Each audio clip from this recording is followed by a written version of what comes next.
नमस्कार मित्रमैत्रिणींनो, पशुसंवर्धन व दुग्ध तंत्रज्ञान विषयाच्या व्हिडिओ क्रमांक 2 मध्ये मी आर.व्ही. गुजर सर आपलं पुनश्च एकदा स्वागत करतो। आपण कोविड-19 या महामारीच्या काळामध्ये घरी आहात, आपला अभ्यास सुरू राहावा या उद्देशानं मी आपणाला हा दुसरा व्हिडिओ पाठवत आहे।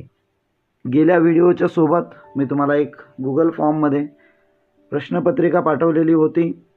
ती प्रश्नपत्रिका सोडवून तुम्ही माझ्याकडे पाठवलेला आहात आणि त्या प्रश्नपत्रिकेत मिळालेल्या गुणांची नोंद मी माझ्याकडे करून घेतलेली आहे। पहिल्या व्हिडिओमध्ये आपण डेअरी प्लांट ॲक्सेसरीज या टॉपिकमधील पंप, वेगवेगळे प्रकार आणि व्हाल्व आणि त्याचे वेगवेगळे प्रकार हा भाग आपण पाहिलेला आहे। विद्यार्थी मित्रांनो, आजच्या व्हिडिओत आपण आता पाईप्स व पाईप फिटिंग ॲक्सेसरीज याबद्दल माहिती पाहणार आहोत। प्रक्रिया केंद्र किंवा डेअरी इंडस्ट्रीमध्ये एखादा द्रव पदार्थ किंवा दूध एका ठिकाणाहून दुसऱ्या ठिकाणी वाहून न्यायचं असेल तर त्यासाठी आपल्याला पाईप वापरावे लागतात। मग आता हे जे पाईप आहेत, हे पाईप कशापासून तयार केलेले आहेत यावरून ते 2 प्रकारचे आहेत। हे प्रकार म्हणजे पहिला प्रकार आहे स्टँडर्ड पाईप आणि दुसरा प्रकार आहे सॅनिटरी पाईप। यातील पहिल्या प्रकाराची माहिती आपण आता पाहूया। Standard pipe. आता हा पाईप कशापासून तयार केलेला असतो तर सीस, बीड हे संमिश्र आहे, पोलाद, गॅल्वनाइज्ड आयर्न जे आपल्याकडे लोखंडी पत्रे येतात आता ते GI चे पत्रे असतात त्यालाच गॅल्वनाइज्ड आयर्न असे म्हटलं जातं। तर या धातूंपासून या पाईपची निर्मिती केलेली असते। जर लोखंडापासून पाईप तयार केलेला असेल तर या पाईपला आतल्या बाजूनं म्हणजे जो की पदार्थाशी संपर्कात येणारा पृष्ठभाग याच्यावरती क्रोमियम आणि निकेल या धातूचा पातळ थर, ज्याला आपल्या ग्रामीण भाषेमध्ये कलाई म्हणतो आपण, तर असा मुलामा दिलेला असतो। आता स्टँडर्ड पाईप हे त्यांच्या क्षमतेवरून म्हणजे दाब सहन करण्याची त्यांची क्षमता किती आहे यावरून परत त्यांचे 3 प्रकार पडतात। पहिला प्रकार आहे स्टँडर्ड पाईप। आता हे पाईप पाणी आणि वायू वहनासाठी वापरले जातात। या पाईपमध्ये 35 PSI म्हणजे काय तर पाऊंड स्क्वेअर इंच, म्हणजे प्रति इंचामध्ये पाऊंडमधला दाब सहन करण्याची क्षमता त्याला PSI असं म्हटलं जातं। आता दुसरा प्रकार आहे एक्स्ट्रा स्ट्रॉंग।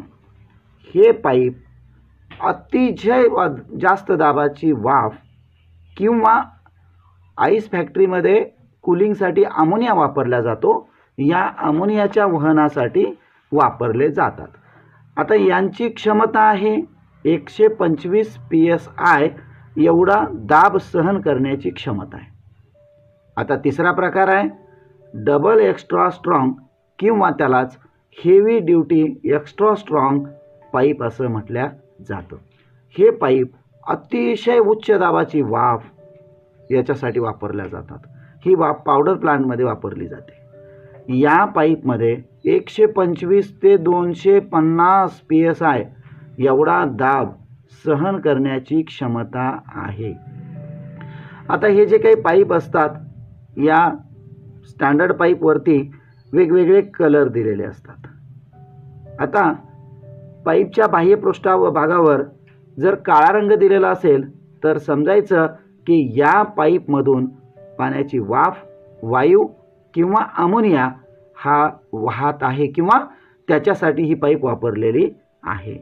आणि गॅल्वनाइज्ड म्हणजे पांढरट रंगाचा जो कलर असतो हे पाईप पाण्याच्या पाईप्स आहेत।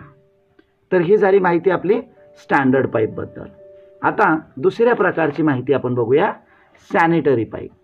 आता सॅनिटरी पाईप सगळ्या डेअरीमध्ये सहजतेनं खोलून वापरता येणारे जे काही पाईप असतात, तर हे पाईप दुधासाठी वापरल्या जातात.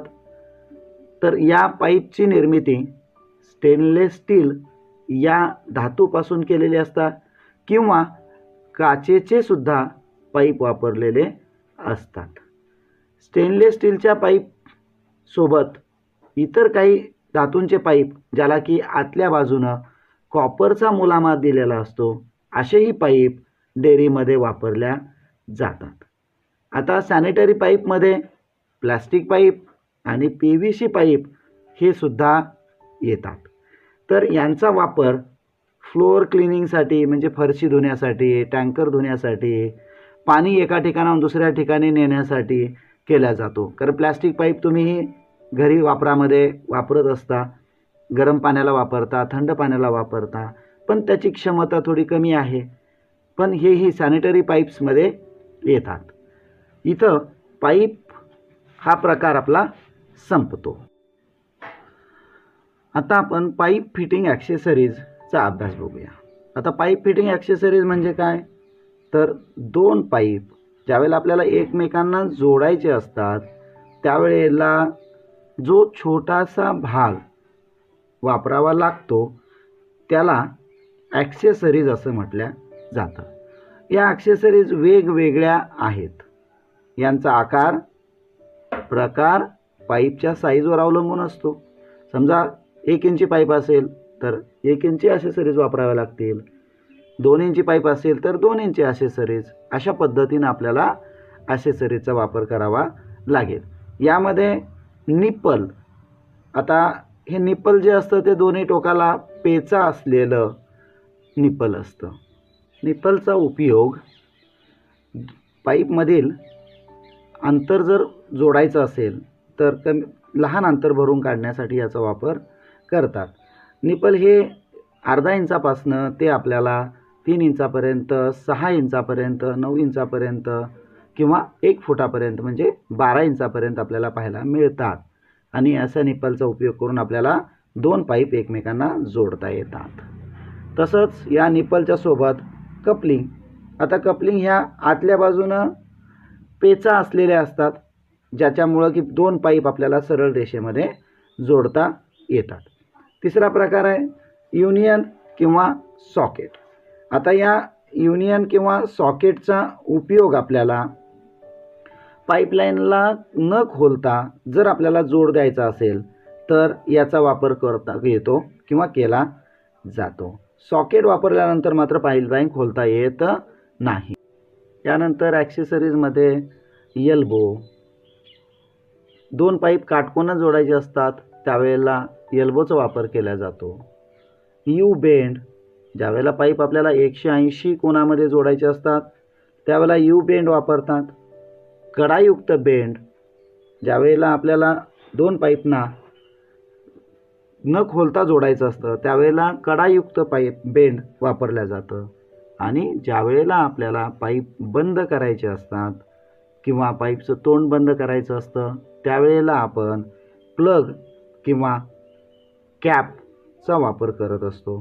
ह्या प्लग बाहेरून पेचा असलेल्या किंवा फक्त झाकणासारख्याच असलेल्या असू शकतात. पाईप फिटिंगसाठी टी वापरली जाते. याच्यामध्ये इक्वल टी म्हणजेच एका पाईपला 2 पाईप जर जोडायचे असतील म्हणजे शाखा काढायची असेल तर मुख्य पाईपला जोडून लहान शाखा किंवा मोठी शाखा आपल्याला काढता येते. याच्यामध्ये रिड्युसर टी असते. त्याच्यानंतर इसेंट्रिक ट्यूब टी असू शकते. आता हे झालं टीच्या संदर्भात.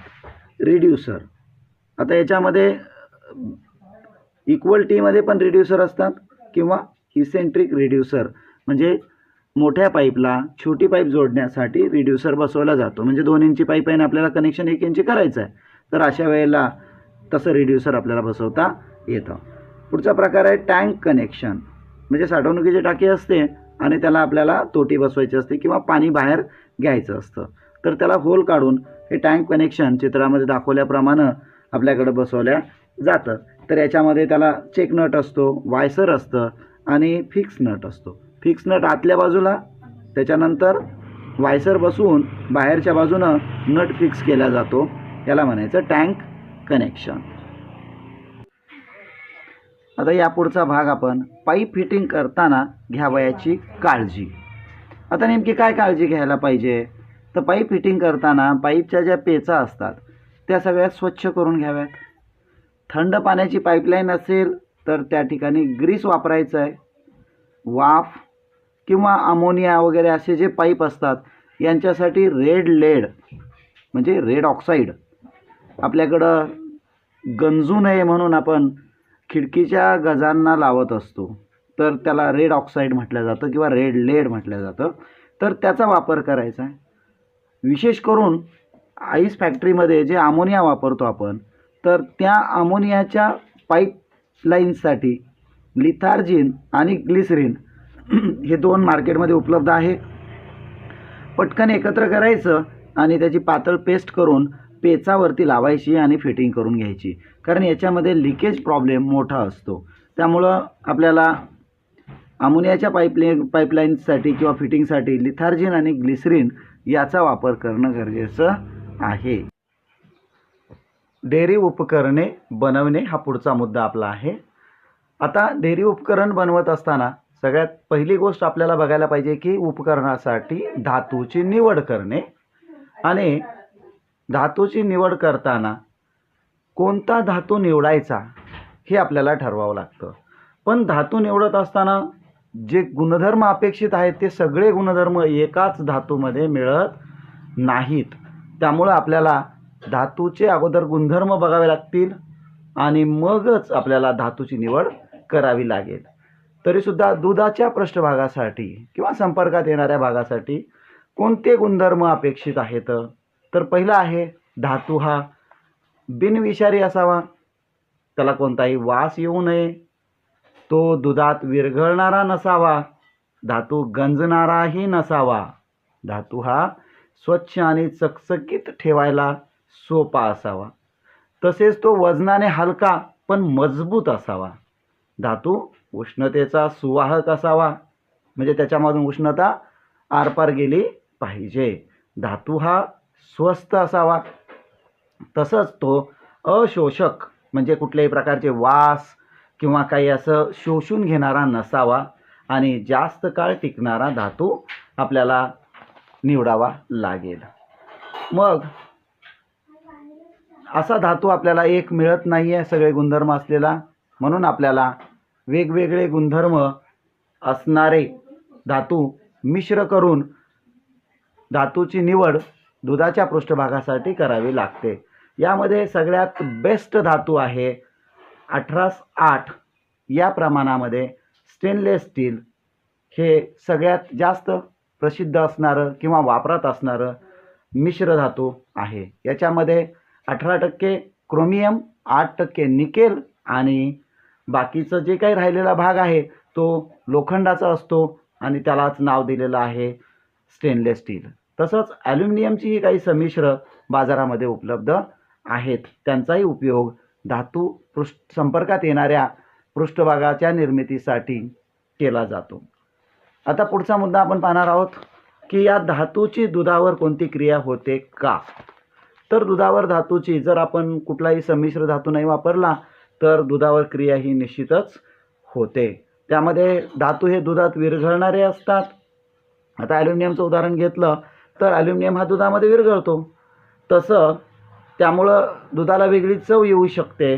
म्हणजेच थोडक्यात फॅटचं ऑक्सिडेशन होऊ शकतं. आता ऑक्सिडेशन म्हणजे काय? तर आपल्या घरामध्ये तूप असतं, तुपामध्ये वेगवेगळे वास थोड्या दिवसानंतर येतात, त्यालाच ऑक्सिडेशन असं म्हटलं जातं. म्हणजे असे वास दुधामध्ये येऊ शकतात. म्हणजे ही जी काही क्रिया आहे ही केव्हा होते मग? तर दुधाचं तापमान जर जास्त असेल तरी ही क्रिया होऊ शकते. दूध जास्त काळासाठी आपण त्या धातूमध्ये साठवलं तरीही अशी क्रिया होते. धातू अस्वच्छ वापरला तरीसुद्धा ही क्रिया आपल्याला पाहायला मिळते. दुधामध्ये विरघळलेल्या धातूचं प्रमाणसुद्धा किती आहे यावरूनही ही गोष्ट पाहायला मिळते. दुधामध्ये असणारी आम्लता, आता दुधामध्ये जो आंबटपणा असतो किंवा आम्लाचं प्रमाण असतं, याच्यामुळंही धातू विरघळण्याचा वेग किंवा क्रिया होऊ शकते.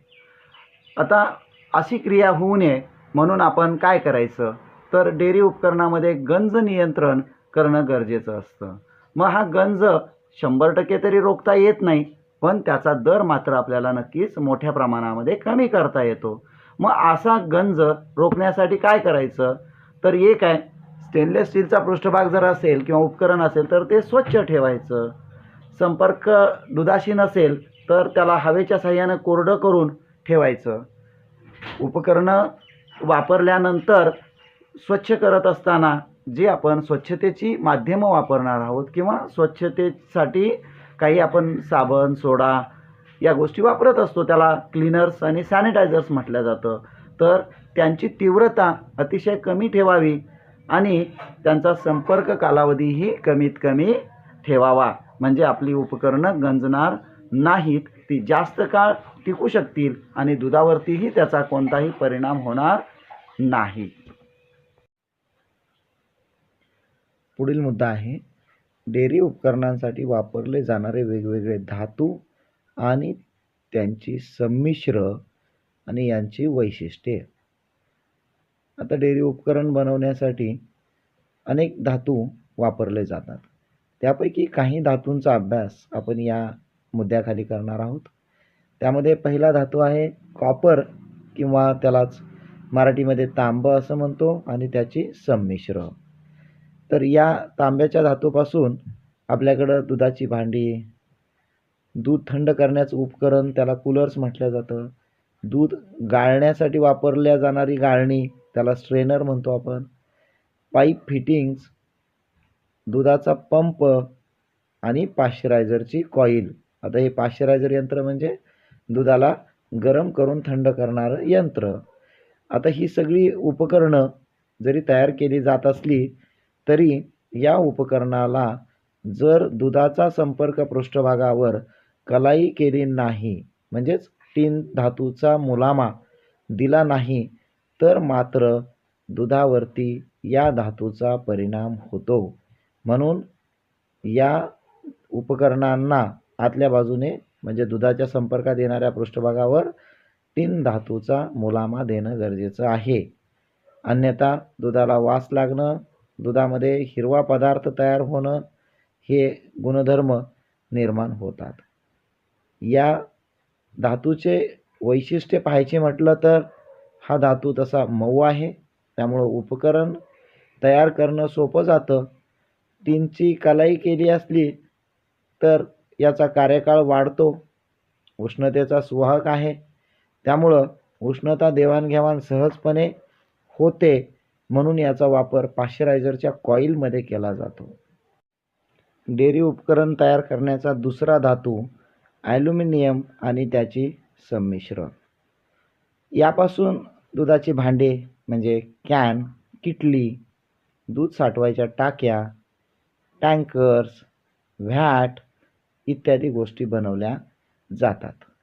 आता तसं ॲल्युमिनियम या धातूचे गुणधर्म पाहायचे म्हटलं तर हा वासरहित आहे, मऊ आहे, पण तो कमी काळ टिकतो. ॲल्युमिनियमचे संमिश्र हे जास्त काळ टिकतात. ॲल्युमिनियम वजनानं हलका आहे, सच्छिद्र आहे, त्याच्यामुळं स्वच्छता करणं मात्र अवघड जातं. काही अल्कली स्वच्छता करणारी जी काही माध्यमं आहेत आणि सॅनिटायझर्समुळं याला गंज येतो. याला सोल्डरिंग करायचं म्हणजे जोड द्यायचा जरासा कठीण असतो आणि जास्त आम्लता असलेले पदार्थ याच्यामध्ये ठेवता येत नाहीत, ही याची एक कमी आहे. कारण ॲल्युमिनियममध्ये जर आपण ताक ठेवलं तर ते ताक कळकतं.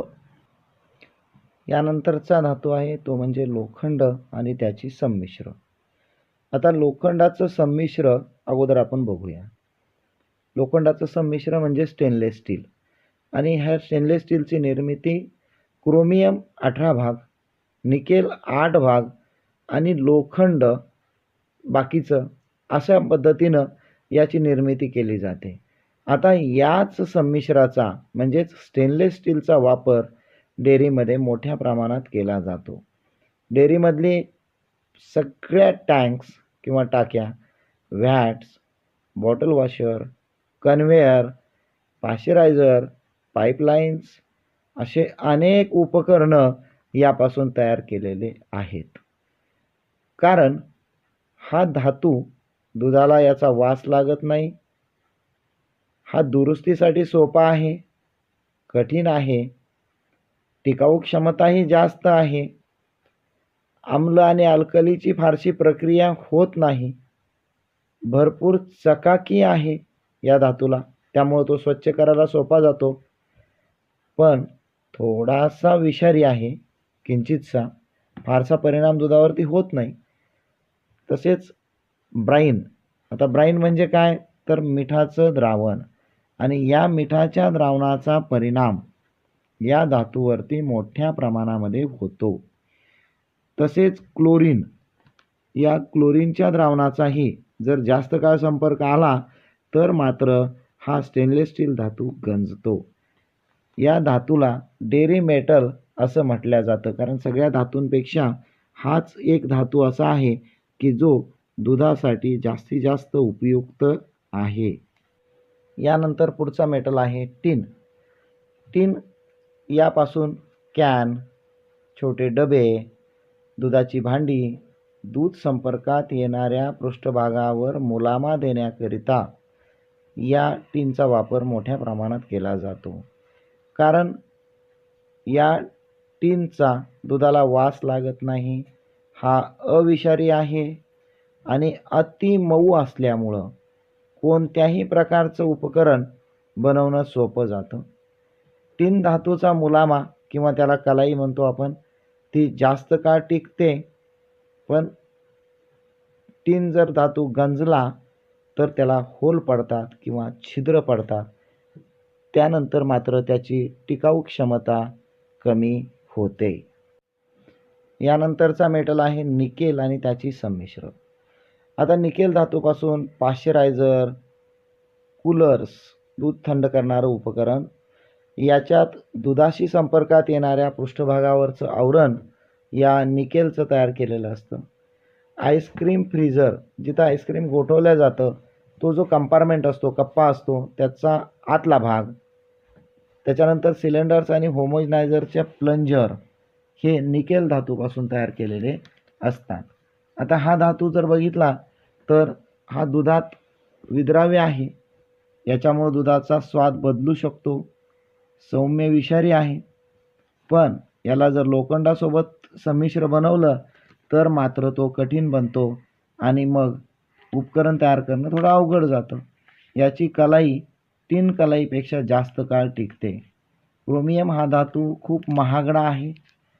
लॅक्टिक ॲसिडमुळे याच्यावरती गंज निर्माण होतो आणि अल्कलाईन जे काही धुण्याच्या पावडरी आहेत याच्यामुळं मात्र तो गंजत नाही. पुढचा मेटल आहे क्रोमियम आणि त्याचे संमिश्र. आता क्रोमियमपासून दूध आणि दुधाचे पदार्थ यांचा संपर्क पृष्ठभाग भागावर मुलामा देण्यासाठी वापर केला जातो. म्हणजे क्रोमियम हाही धातू कलाईसाठी वापरला जातो टिनसारखाच. या धातूचे गुणधर्म बघितले तर या धातूचा दुधाला वास लागत नाही, हा धातू बिनविषारी आहे आणि लोखंडाबरोबर कठीण बनतो, त्यामुळे उपकरणं बनवताना थोडीशी अडचण येते, पण मात्र चांगली उपकरणं तयार होतात. याची कलाई टिन कलाईपेक्षा जास्त काळ टिकते, पण क्रोमियम हा धातू कसा आहे, महाग आहे, याची किंमत जास्त आहे. आम्ल आणि अल्कलाईन स्वच्छता करणाऱ्या माध्यमांमुळं हा गंजत नाही. म्हणजे कोणत्याही प्रकारचा साबण किंवा सोडा आपण वापरला तरी कुठल्याही प्रकारची अडचण येत नाही. या ठिकाणी हा पाठ तुमचा संपतोय. या पाठामध्ये आपण वेगवेगळ्या प्रकारचे पंप, त्याच्यानंतर आपण बघितल्या व्हाल्व्स, त्याच्यानंतर पाईप्स बघितले, पाईप फिटिंग बघितल्या, पाईप फिटिंग ॲक्सेसरीज बघितल्या, डेअरी उपकरणं बनवण्यासाठी धातू कोणता निवडावा आणि वेगवेगळे धातू आणि त्याची संमिश्र आज आपण पाहिलेली आहेत. इथं पाठ क्रमांक 1 हा आपला संपतो. तुम्हाला या पाठावरती या व्हिडिओसोबत मी एक प्रश्नावली पाठवत आहे. ती तुम्ही गुगल फॉर्मच्या स्वरूपातली सोडवायची, सबमिट करायची. त्याचेही मार्क्स मी माझ्याकडं नोंद घेणार आहे. तुम्ही मात्र घरीच राहायचं आहे. Stay home, stay safe. Thank you.